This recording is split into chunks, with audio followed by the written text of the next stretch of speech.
At 51. He's got a lap and a half to do it as they head through 3 and 4. At 51. He's got a lap and a half to do it as they head through 3 and 4. White flag will fly. One more trip around the speedway for Ruben Broussard.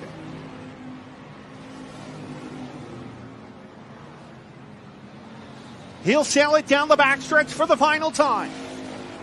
Terrell Evans will have one last run down into turn 3. He is not going to be able to catch him. Off turn number 4, Cash Wiggly spins in front of your leaders. Broussard, he's going to get him. Broussard holds on at the line.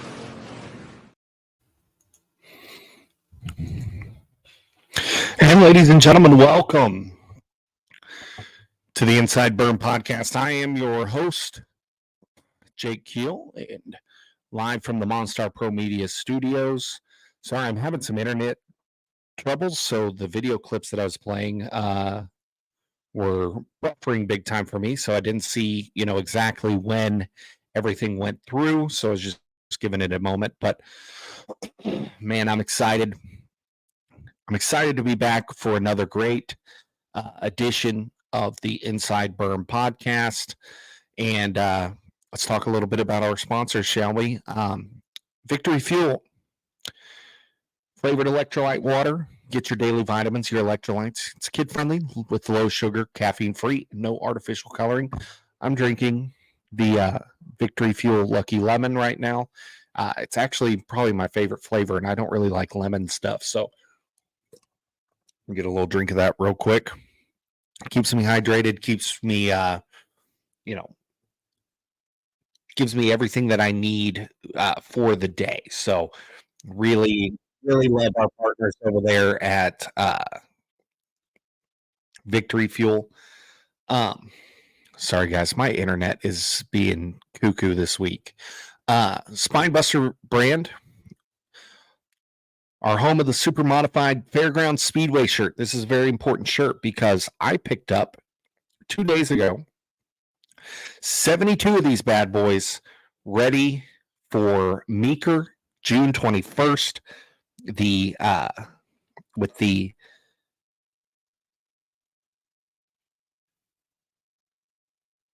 June 21st with the Mike Peters Freedom 40 Classic. Race done every year for the memory of the late, great Mike Peters, one of my absolute favorites of all time. And man, it's coming up quick, and I'm happy to be a part of it this year. Maybe not behind the mic, but I'll be there. You can also get some of our great other t-shirts like the Inside Berm podcast shirt, the Spinebuster brand Bangin' Fenders and Sending Sliders stock car shirt. Great times. JR, glad to see you on with us today. One of my favorite people in the world, and I'm glad that you're here.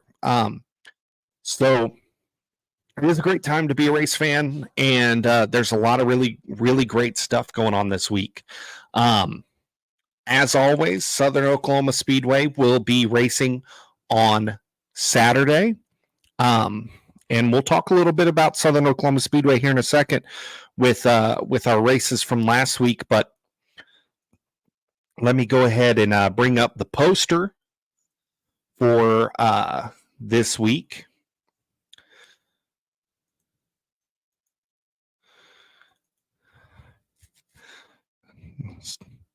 Like I said, my internet is still a little dodgy today, so it's loading really slow. But Southern Oklahoma Speedway, May 18th, 2024. IMCA Sprint Cars, IMCA Stock Cars, IMCA Sport Mods, the Hobby Stocks, and the Eco Mods, all on tap, as well as our Kids Gold Rush. What that is for kids. And there will be a money hunt. It's a little scavenger hunt right there by the flag stand. You'll be able to get some cash, you youngins down there, and it'll be a lot of fun down there. Admission are $20 for adults, kids 6 to 12, $15. Seniors $15, 5 and under are free. Pit passes at $35. Gates open at 5, racing at 7. It's going to be a really fun night, especially with the sprint cars there. The sprint cars always have a great showing at Southern Oklahoma Speedway, and this should be no different. So let's talk about what's going on this week. As y'all saw, there was some fantastic racing at Southern Oklahoma Speedway this last week, and I'll go ahead and bring up the results from that. But man, we moved quickly. We moved quickly through the event. There was rain that was coming in, so we scrapped intermission. We kept moving, and there's nobody better at keeping a race going than John Webb. He can get things going and make them go quick. We had 21 IMCA Southern Sport Mods on tap, and they provided one of the best races of the night. Peyton Zentgraf went from 11th to 1st to pick up his first victory of the 2024 season. Really excited that he picked up a win. He's a great driver out of Wichita Falls, Texas. Got to see a lot of him whenever I was at Monarch, and he put on a show. He went, like I said, he went from 11th to 1st, picked up the win, had some trouble there late with Camo Gaston. Gaston was coming, and he was coming quick, but Peyton ended up holding him off and picking up the win. Tough break for our pole sitter, Jason Fortier. Went minus 17, finished 18th. Hate to see that happen. Excuse me. But, that's how it ended up. Camo Gaston finished second, Destiny Robinson third. Jerry Enzi with a good run there in the fourth position. He went 12th to 4th. He was on a move. Tommy Dove early on looked like he was going to dominate this race. He had one of the fastest cars on the track, got to the lead early, and then problems with that car sent him to the back, and ends up with the fifth place finish out of it. Then we had Andy Holsey, John South, Brandon Smith, Kelly Terry, and Brian Toll rounding out your top 10. From there, it was Zach Harris, Devin Chambers, Alex Hickam, Ivan Gregg, Michael Wingate, Case Penrod, Bryce Davis, Jason Fortier, Jonathan Callaway, Nathan Arnold, and a did not start for Aubrey Kidd.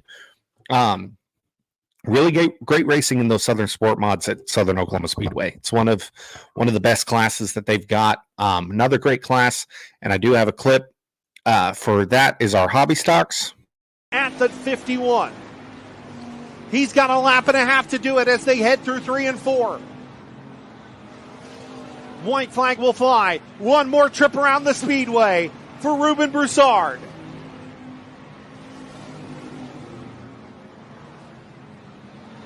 He'll sail it down the backstretch for the final time. Terrell Evans will have one last run down into turn 3. He is not going to be able to catch him. Off turn number 4, Cash Wiggly spins in front of your leaders. Broussard, he's going to get him. Broussard holds on at the line. So that almost ended up in horrible fashion. Almost put the commentator's curse on Ruben there as they head through 3 and 4. He had dominated there up until that point, but Terrell Evans was fast. Terrell Evans went from 12th to 2nd, Broussard 9th to 1st. But Terrell Evans was really fast Saturday night, and it was a really good showing for the driver of the 92. I thought he was going to get him there for a little bit with that lap car spinning in front of him.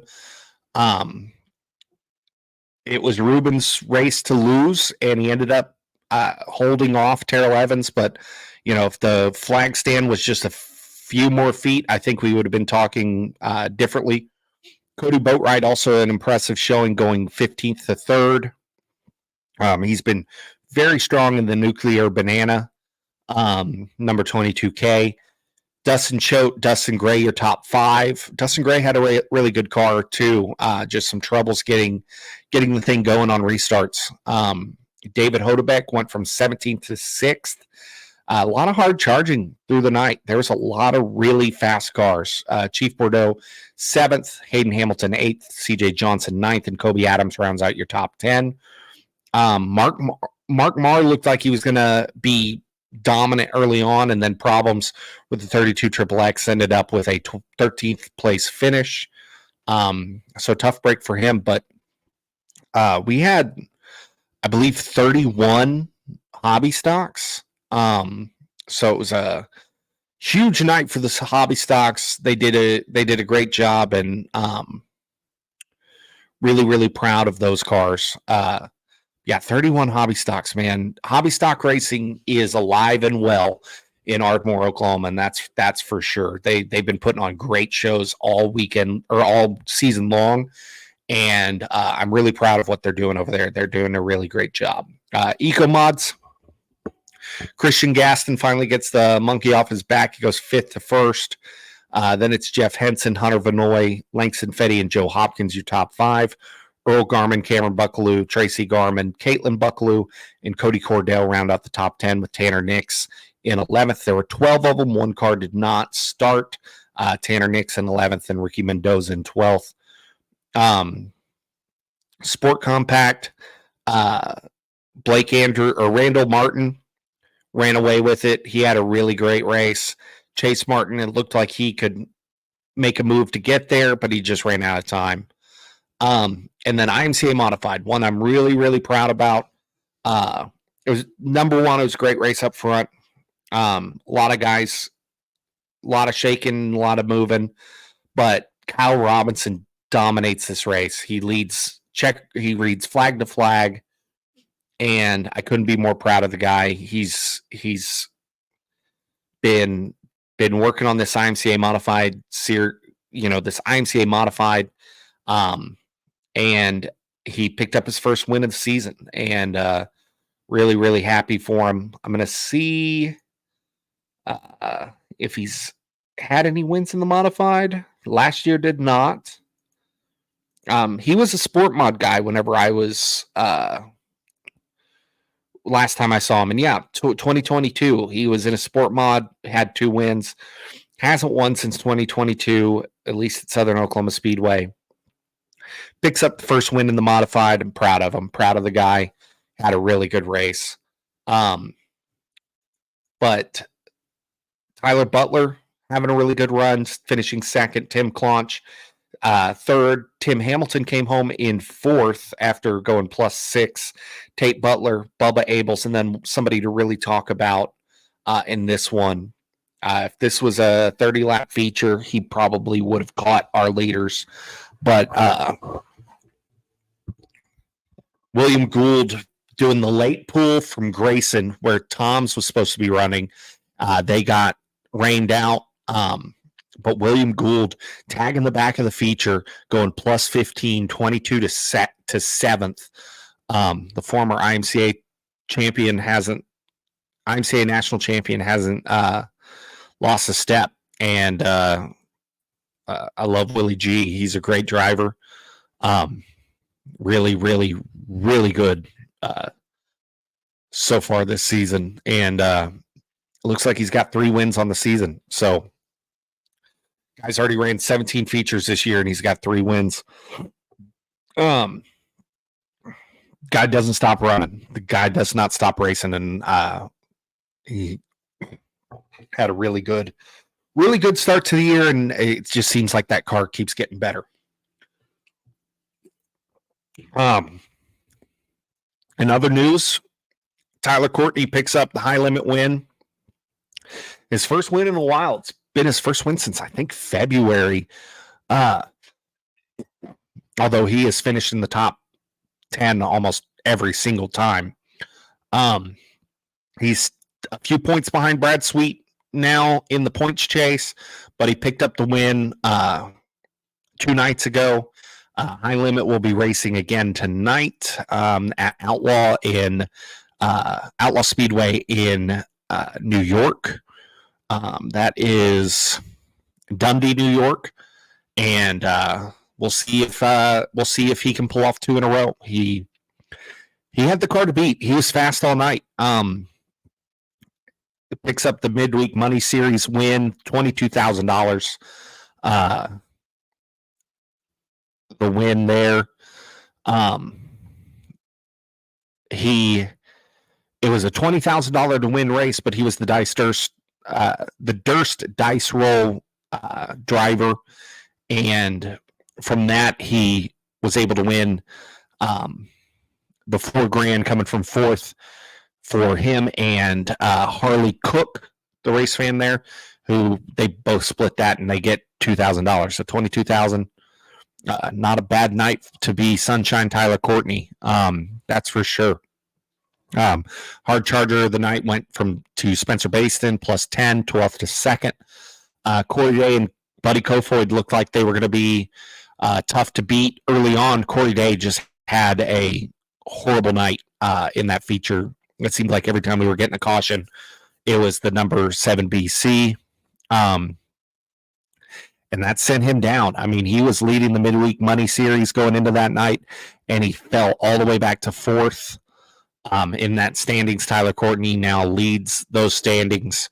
But Tyler Courtney was undeniable. The guy could put that car anywhere.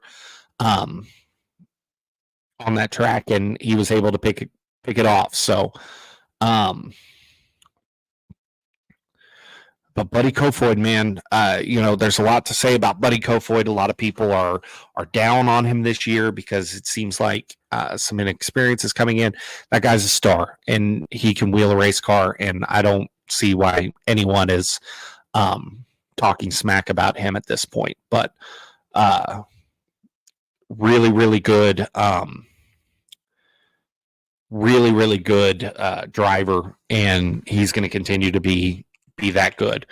One of the things I really want to talk about today, North Wilkesboro. It's North Wilkesboro week. You can see my hat. I got my North Wilkesboro Speedway hat on. This is probably one of my favorite asphalt tracks in the world. I love this track. I love watching stuff there. I want to go to North Wilkesboro. Maybe in the next couple of years, I can make my way out to the All-Star Weekend, All-Star Week, see some Cars Tour races there. Racing got rained out last night. We were supposed to have the Reverend 100. That's been moved to today. We were supposed to have the Window World 125 yesterday. That's been moved to today. So a full day of racing at North Wilkesboro. It looks like 5 o'clock is the Reverend 100 qualifying, then 6 o'clock Window World 125 qualifying, 8:30 Window World 125 race, and then 10 p.m. Reverend 100. I believe those are Eastern times, so watch accordingly. Those will all be on Flow Racing. Cars Tour is one of the best tours on the planet right now. I'm really enjoying the Cars Tour. And I have not been a big asphalt guy. You all know I'm a dirt guy. But the Cars Tour has really turned me over on that. I'm really getting into these super late models. And there's a lot of really, really good drivers running in these Cars Tour races. So I'm really happy about everything that's going on there. I also want to give a special little shout out to Taylor Reimer picking up her first asphalt late model win. She is going to be a name to watch. I think she's really good on dirt, but I think her skill set is better on asphalt. And I think you're going to see her really succeed over there on the asphalt side. She's in the Toyota Racing Development camp, and her first win, of course, I can't find what tour it was actually with. One moment, I'm pulling up her, not Instagram, pulling up her Tri-County Raceway. Here we go. Here's the official write-up. It was the limited late model feature at Tri-County Speedway. And that was in North Carolina. So I'm really excited to see what she does. She's an Oklahoma driver, and she's splitting her season between Tri-County and Hickory. I think she's got what it takes to be in NASCAR. I think she's going to be one of our NASCAR stars here soon. She might be one of those. She might be that female superstar that we've all been looking for.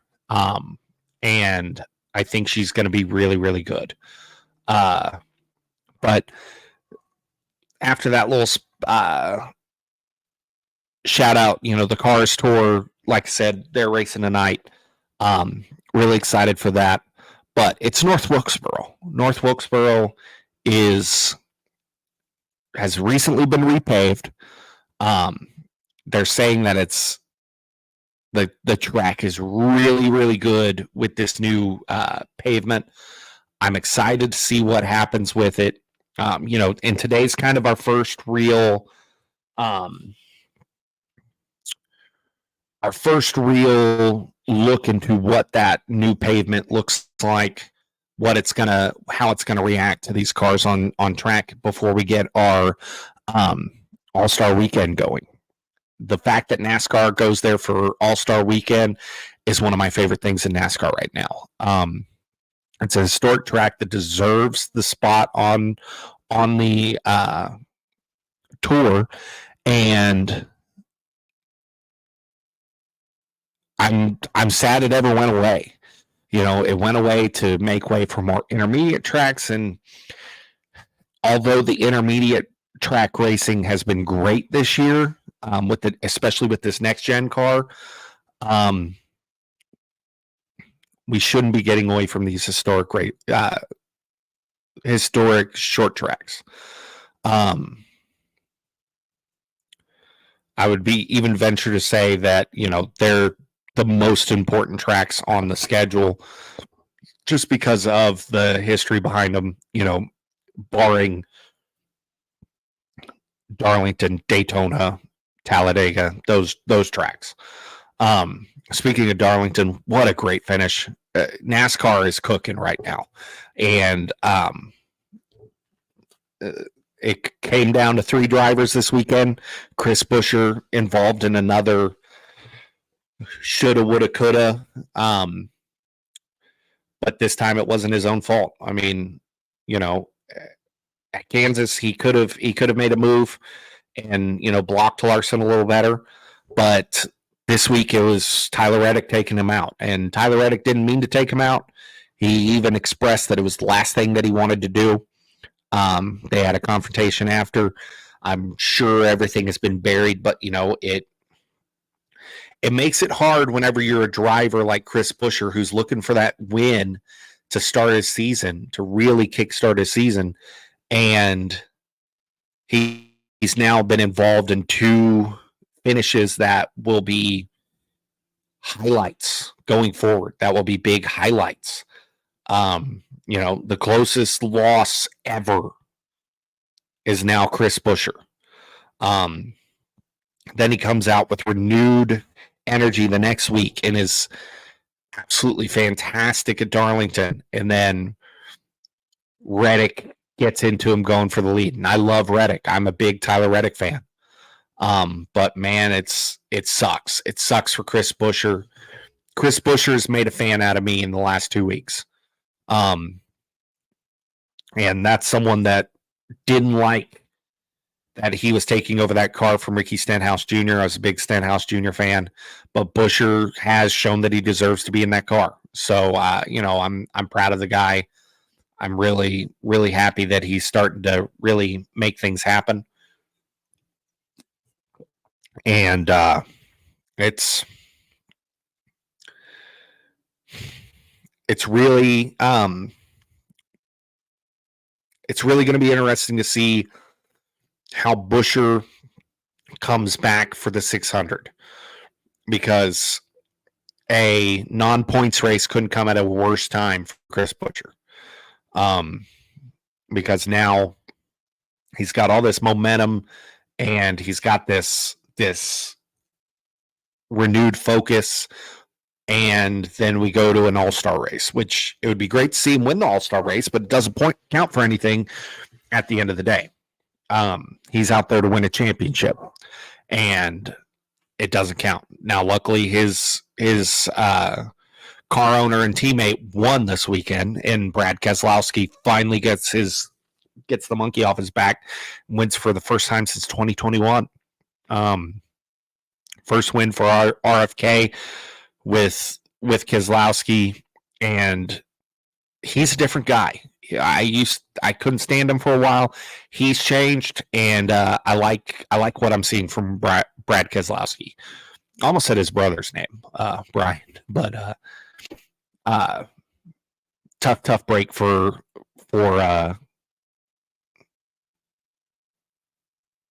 Buescher, though, man. You can tell he wants it so bad, and it's just not getting there for him, and that sucks. That sucks. But the All-Star race, there's big news. There's big news going on with the All-Star race. Kyle Larson won't be there until pretty much the feature time. Kevin Harvick is going to run the heat races for him. He's going to practice. He's going to qualify the car. I don't know if he can run the heat races, but it's really interesting to see what's going to happen this weekend. It's a track that is unpredictable because we've only had one there. And the All-Star race last year, I believe that was Kyle Larson that won. So Kyle Larson won that race last year. Bubba Wallace finished second. I mean, it's gonna be a really interesting night, and I'm really excited for the All-Star race. I'm really excited for anything at North Wilkesboro. Let's talk real quick about what's going on in silly season news. There's a lot of really interesting things happening. The biggest news right now is that Trackhouse Racing, there's rumor that Trackhouse Racing is going to merge with, who was it now? With Colleague. They already have some of their drivers on loan to Colleague. There's already a technical alliance there. I think this is an absolute win for Trackhouse. It opens up a spot for Shane Van Gisbergen, opens up a spot for Zane Smith. They could get those charters in there. I think it's a great idea. I'm interested to see where that goes. Obviously, these are all just rumors at this point, but it could be a big deal. There's also the rumor that Front Row Motorsports is going to acquire Stuart Haas, and that would make them, an even bigger force to be reckoned with. I mean, they're on the verge of turning that corner and being a contender. So I think them picking up Stuart Haas's charters and really able to go after some top tier talent, that's big for them, especially if they get Chase Briscoe, Noah Gragson, guys like that. Big news that has kind of just been coming out. 2 hours ago, I'm seeing this story broke. Yesterday, Earnhardt Jr. appeared on Sirius XM NASCAR radio, and he said, as of now, there's no concrete plan or blank checks to move to the Cup Series. But he also said this: there's two ways for us to go at Junior Motorsports. Kelly and I could bring in some financial support to acquire charters, and Junior Motorsports becomes a Cup Series team. He said that's kind of been the idea in our mind for the last several years. If that's not in our future, and that's not something that me and Kelly both want, there's that opportunity to invest in a current team and invest in a single charter. If I can't own my own Cup race team and run it as we do, similar to Junior Motorsports, my preference might be more to just invest in a single charter, one particular race car where I could have some influence over that actual car on the racetrack. He says that they're not sitting here waiting for some dominoes to fall, but they always have their ear to the ground to what opportunity might be out there. The NASCAR Xfinity Series is a very fun place to be. In my heart, I would have a hard time leaving that space, and and what that might become is as exciting as well. If that's where we belong, or that's where we sort of run this thing out, I'm fine with that as well. I'd love to see Junior Motorsports make that jump. I think he's a very, very good car owner. He's a great mind for the racetrack, for NASCAR, and I would love to see him join Cup. But I want to see him do it right. I don't want to see this just become another Xfinity team jumping to Cup. I think if he was able to make it happen, I think he would be the next DEI. I think you could see what DEI would have been if Senior had gone on. And so I'm really excited to see what happens with junior motorsports. One last thing. It's been raining a lot at the Indy 500 qualifying in practice sessions. In a press conference, Larson answered a question. What if it rains on Sunday? What if it rains on Sunday at the Indy 500 and it gets, bumped? He was quoted as this: "Yeah, hopefully that doesn't arise, but I'm not sure who's the one to make that call. I'm sure there's a window of time that when it gets to a certain point, I have to leave because the Coca-Cola 600 is the priority that weekend, and chasing another Cup Series championship is the priority. I just hope that doesn't come about. Tony Khan is there for reserve if something like that does happen to fill in for the 500. But yeah, that we just pray that doesn't happen. It would really suck if we got all this way to Kyle Larson, trying to run the 1,100 miles, but rain causes one of those to not happen. I want to see what he can do in the Indy 500. I think Kyle Larson can win the Indy 500. That's the big thing. I think Kyle Larson can win it. He's been fast every single time he's been in one of those cars, to no surprise. Kyle Larson is one of the best racing talents on the planet. And we'll all just pray for clear skies on Memorial Day weekend. So that's going to be it for today. I really enjoyed this episode. It was a good episode. I think next week I'm going to try to have a guest on. So I'm working on that. But guys, thank you once again for joining me on the Inside Berm, and we'll see you next week.